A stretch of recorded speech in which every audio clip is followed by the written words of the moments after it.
Sejarah Jakarta, Jayakarta, sejarah lahir dari perlawanan. Angin dari utara datang membawa bau asin yang khas. Laut Jawa, dalam kebeningan pagi itu, memantulkan sinar matahari pertama yang jatuh di antara tiang-tiang kapal jung yang berjajar di pelabuhan. Sunda Kelapa, pelabuhan utama dari Kerajaan Sunda Pajajaran, terjaga dalam denyut pelan. Para pelaut dan saudagar asing telah lama mengenal nama ini, sebuah pelabuhan yang tak hanya menjadi gerbang rempah dan hasil bumi, tetapi juga simbol ketenangan dalam lalu lintas perdagangan Nusantara. Sunda Kelapa tidak pernah benar-benar tidur. Sejak fajar menyingsing, rakit-rakit bambu dan perahu bercadik mulai melintas membawa dagangan dari pesisir timur dan barat. Di dermaga kayu, para kuli pelabuhan memanggul karung-karung berisi lada, pala, kayu manis, dan kapulaga. Dari pedalaman Priangan, hasil bumi itu dibawa dengan susah payah, menempuh rimba, menyusuri sungai, demi sampai ke tangan para saudagar Gujarat, Arab, Tionghoa, dan Malabar. Pelabuhan ini telah menjadi saksi bisu dari ratusan transaksi lintas bangsa, lintas lidah, dan lintas iman. Namun ketenangan itu bukan tanpa retak. Di balik senyum para saudagar dan tegur sapa antar pelaut, mulai terasa gelisah yang merayap pelan. Seperti kabut yang datang diam-diam dari laut, keresahan tumbuh di tengah berita tentang kapal-kapal asing yang mulai berani menyusuri pesisir utara Jawa, membawa nama dan panji kekuasaan Eropa yang belum pernah dikenal penduduk setempat, Portugis.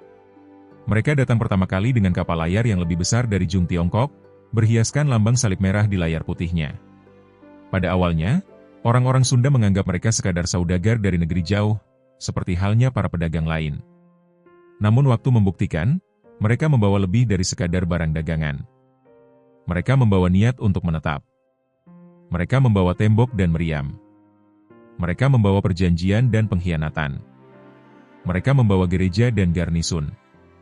Sunda Kelapa, pelabuhan yang selama ini terbuka bagi siapa saja, perlahan berubah menjadi titik simpul dari perebutan pengaruh antara kerajaan-kerajaan pesisir dan kekuatan asing dari seberang samudra. Di Istana Pajajaran yang berada jauh di pedalaman Pakuan, Bogor masa kini, para pembesar kerajaan mengira bahwa aliansi dengan Portugis adalah bentuk diplomasi untuk melindungi diri dari ancaman Islam yang datang dari timur, terutama Kesultanan Demak yang kian berkembang. Raja Pajajaran saat itu, Sri Baduga Maharaja, dan penerusnya memandang Portugis sebagai sekutu yang akan memperkuat pertahanan melawan gelombang Islamisasi yang telah menyebar dari pesisir utara Jawa hingga ke pedalaman. Dengan memberi izin kepada Portugis untuk membangun benteng dan pos perdagangan di Sunda Kelapa, Raja berharap akan terbentuk semacam garis pertahanan maritim yang tak mudah ditembus. Namun keputusan itu menyulut api di tempat lain. Di Demak dan Cirebon, para ulama, panglima, dan bangsawan marah. Mereka melihat langkah Pajajaran sebagai bentuk pengkhianatan atas tanah Jawa. Laut Jawa bukan milik bangsa asing. Pelabuhan-pelabuhan bukan tempat untuk salib dan meriam dari Eropa. Jika dibiarkan, maka seluruh utara Jawa akan dikuasai Portugis, yang perlahan akan mencengkeram perdagangan dan memaksakan budaya asing atas penduduk lokal. Fatahillah, seorang panglima muda dari Pasai yang berkiprah di Cirebon, mendengar kabar itu dengan dada bergetar. Ia bukan hanya prajurit, tetapi juga murid para ulama besar. Ia telah melihat sendiri bagaimana Portugis membumi hanguskan tanah kelahirannya di utara Sumatera. Ia melihat Aceh dan Pasai dijadikan pelabuhan kapal perang. Ia tahu apa artinya ketika benteng pertama didirikan, yang menyusul bukanlah dagang, melainkan penaklukan. Dan kini, hal yang sama terjadi di Sunda Kelapa. Ia menatap laut dari pesisir Cirebon dan membayangkan nasib yang menanti pelabuhan itu. Tak ada waktu untuk menunggu. Laut harus dibela. Tanah harus dijaga. Ia tidak bisa membiarkan Sunda Kelapa jatuh sepenuhnya ke tangan bangsa asing. Namun perlawanan bukan hanya soal amarah. Ia butuh strategi. Ia butuh sekutu. Ia butuh restu. Kesultanan Demak, yang saat itu dipimpin oleh Sultan Trenggana, segera merespons panggilan bahaya ini. Perlawanan terhadap Portugis di Sunda Kelapa bukan hanya perang biasa, tapi perang untuk menjaga kedaulatan atas jalur rempah, jalur dakwah, dan kehormatan Nusantara. Maka dimulailah persiapan panjang. Dari pesisir Demak, Cirebon, dan daerah sekitarnya, kapal-kapal mulai disiapkan. Logistik dikumpulkan. Pasukan dibentuk. Para jawara, mujahid, dan panglima berkumpul dalam satu tujuan, merebut kembali pelabuhan itu dan menghapus jejak bangsa asing dari tanah yang bukan miliknya. Sementara itu di Sunda Kelapa, Portugis mulai membangun tembok. Batu-batu besar diangkat dari sekitar pantai. Meriam dipasang menghadap laut dan darat. Bendera besar dengan salib merah berkibar di tiang utama. Mereka tahu bahwa hari-hari mereka tak akan lama tenang. Karena dari arah timur, gelombang baru mulai bergerak.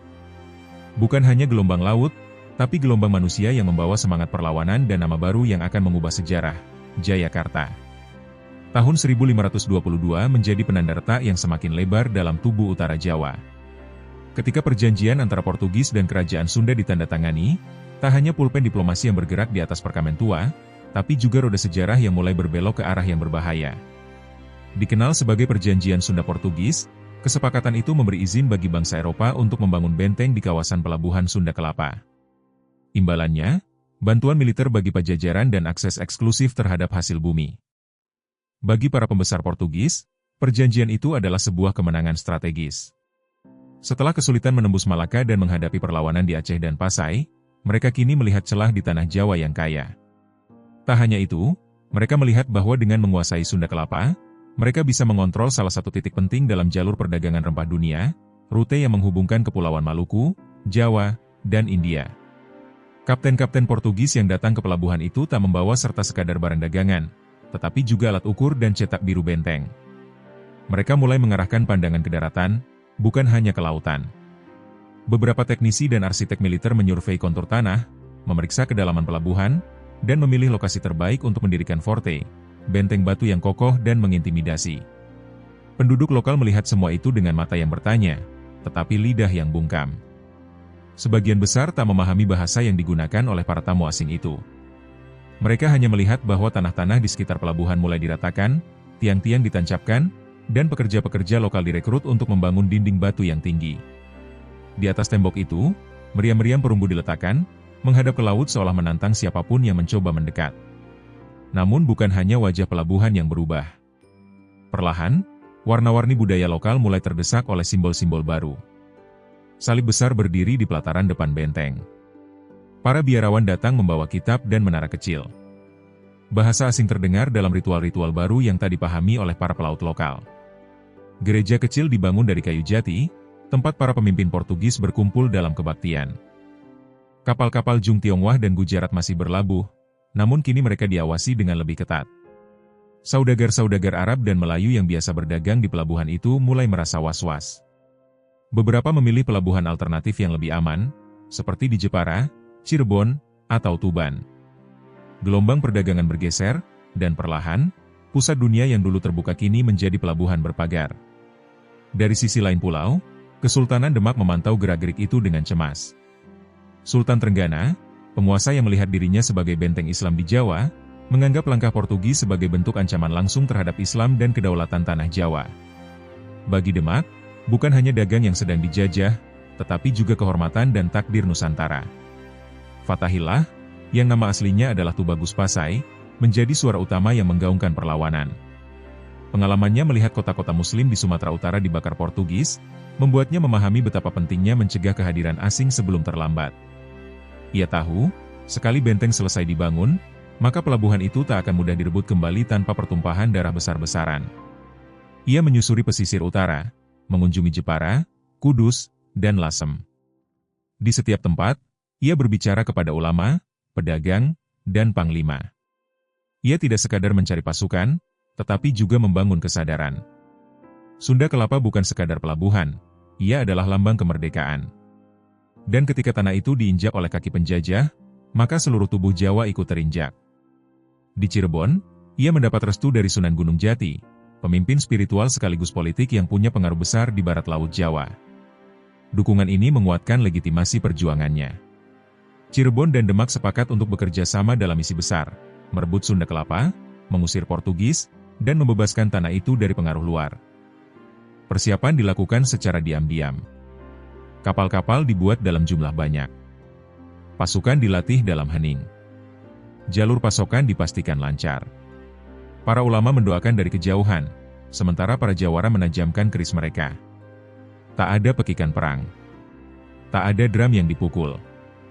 Tapi udara pesisir mulai berubah. Laut mulai berbisik tentang gelombang besar yang akan datang. Dan di pelabuhan yang kini dijaga benteng batu, Portugis tetap merasa yakin bahwa kedudukannya kokoh. Mereka tidak menyadari bahwa tembok itu bukanlah jaminan. Karena yang akan datang bukan sekadar pasukan, tetapi semangat zaman yang tak bisa ditahan oleh batu, besi, atau api.